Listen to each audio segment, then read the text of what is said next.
The liability profile of an investment vehicle should also be considered in the deal-making. As already explained in the previous paragraph, debt issuing can be realized through banking loans or bonds placement, and the most common scheme is an investment in an SPV through a leveraged buyout to acquire a target company. There are two financing tools available for this scheme: syndication strategy. The promoter finds other equity investors and builds a syndicate. This tool is recommended because it increases investment power while sharing risk. Debt issuance, the decision to combine equity investment with leverage. The decision of using leverage allows to multiply the impact of equity investment, in terms of value, provided that the higher financial risk is sustainable. Bond placement can be done also through a syndication between different banks. The last aspect to be considered in the deal-making is the engagement.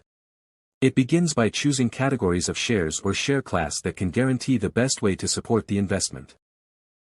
A crucial investment choice to be made during the engagement step is connected with the paying policy, the technique of issuing shares, and the relationship of management within the company's corporate governance.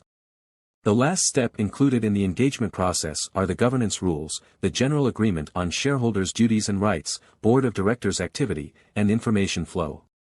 Governance rules can be formally written in the limited partnership agreement, in the internal code of activity, or in a formal autonomous agreement designed to discipline the power of shareholders. Once the two initial phases of the investment process are concluded and the investment agreement has been reached, a fundamental aspect of the investment phase concerns its monitoring and valorization.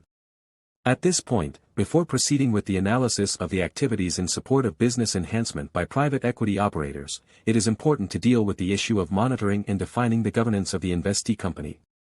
It is in fact necessary and critical for the private equity operator, and in some cases a factor of effective value creation mechanism, to ensure the adoption of clear and advanced governance rules, as well as management control systems. From the very beginning of economic theory, the research activity has underlined how the separation between ownership and management essentially generates two major issues: the divergence of interest between the subjects involved and the information asymmetry generated by the division of their roles.